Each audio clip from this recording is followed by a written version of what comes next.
बिस्मिल्लाहिर्रहमानिर्रहीम। अस्सलाम वालेकुम। उम्मीद करते हैं आप सब खैरियत से होंगे। और आज हम आपके लिए एक और टॉपिक लेकर आए हैं, एक और सवाल लेकर आए हैं और हम आपको सवाल भी बताएंगे, उसका जवाब भी आप तक लेकर आएंगे। लेकिन हमेशा की तरह आपको एक बात जो हम हर बार कहते हैं वो ये कि अगर आपने हमारा चैनल सब्सक्राइब नहीं किया तो काइंडली हमारा चैनल सब्सक्राइब कर लें और बेल आइकन प्रेस करना कभी ना भूला करें, ताकि लेटेस्ट वीडियोस आप तक पहुँचती रहें। और इसके साथ ही हम आपसे जो है अपने सवाल का स्टार्ट करना शुरू करते हैं। और आज का हमारा टॉपिक है कि आयत के दरमियान में वक्फ करने का हुक्म। और इस हवाले से जो सवाल है वो ये है कि मुनाफिकीना वल मुनाफिकाती वल मुशरिकीना वल मुशरिकाती व यतूबुल्लाहु अलल मुमिनीना वल मुमिनाती व काना अल्लाहु गफूरन रहीम। सूरह अहज़ाब की ये आयत है और इसमें इस हवाले से जो सवाल है वो ये है, अगर इमाम साहब ने व यतूबुल्लाह पर वक्फ किया और मिलाकर पढ़ा तो नमाज का क्या हुक्म है, और अगर मिलाकर नहीं पढ़ा तो इसका हुक्म भी बता दीजिए। आपको एक बार फिर से दोहराते हैं कि ये आयत है सूरह अहज़ाब की, आप स्क्रीन पे देख रहे हैं।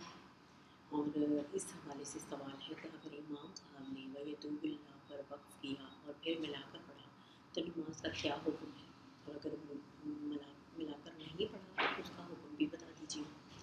जवाब हम उनको ये बताते हैं कि पहली सूरत में जब इमाम साहब ने वयतूबिल्लाह पर वक्फ किया और फिर इसे मिलाकर दोबारा पढ़ लिया तो इस सूरत में बिनितफ़ाक़ नमाज दुरुस्त है।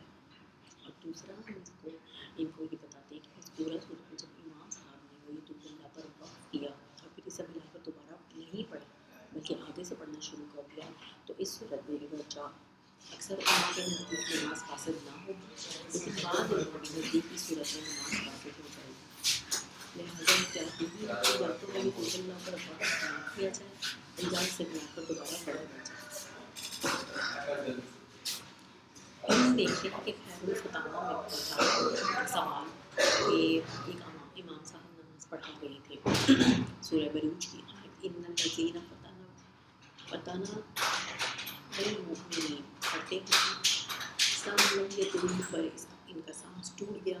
जब दोबारा लौटा कर पढ़ा तो फिर यतूब से पढ़ा, लम नहीं पढ़ा। एक साहब कहते हैं कि नमाज फासद हो गई क्योंकि माने तो बदल गया, तो क्या ये सही है? तो हम इनको ये जवाब वहाँ से हमने जो देखा और हम आपको उसका जो जवाब बताते हैं वो ये कि इस रिवाज से नमाज सही होने की गुंजाइश निकलती है। आइंदा एहतियात करने की जो है उनको तनबीह की गई है कि आइंदा एहतियात किया जाए। फिर हम देखते हैं इम्तिहानुल अहकाम में भी इसी तरह का एक सवाल कि अगर कारी साहब ने हालत नमाज में इस तरह ऐसे मौके पर वक्फ करके इरादा लफ्ज़ मौकूफ़ का किया जहाँ पर औक़ाफ़ मुअतबरा में से कोई वक्फ नहीं, तो इस नमाज का क्या हुक्म है? तो ज़ैद कहता है कि फ़ुक़हा ने तकरार को मकरूह लिखा है और इसने लफ्ज़ मौकूफ़ का तकरार किया है, लिहाजा नमाज मकरूह हुई। नीज़ ऐसे शख्स की इमामत दुरुस्त नहीं। तो गुजारिश ये है कि तकरार का इतलाक़ इरादा लफ्ज़ मौकूफ़ पर है या नहीं, अगर हो तो इब्तिदा मुवाफ़िक़ से होगी। और ये सूरत क़िरा की तहरीर के खिलाफ है क्योंकि वो लोग वक्फ़ कबीर पर इरादा लाज़िम कहते हैं। आया ये लज़ूम गैर नमाज में है या नमाज में भी? तो इसका जवाब ये है कि हालत इस तरह और तकरार का मुज़ायका नहीं, और एक आध लफ्ज़ के तकरार को फ़ुक़हा ने मकरूह नहीं कहा। और आलमगीरी की इबादत में वो शख्स मुराद है जो बिला ज़रूरत व कसरत ऐसा वक्फ करता हो। फतावा दारुल उलूम देवबंद में है कि अगर दरमियान में आयत में सांस टूट जाए और इस वजह से वक्फ किया तो इस आयत का दोबारा इआदा करना चाहिए।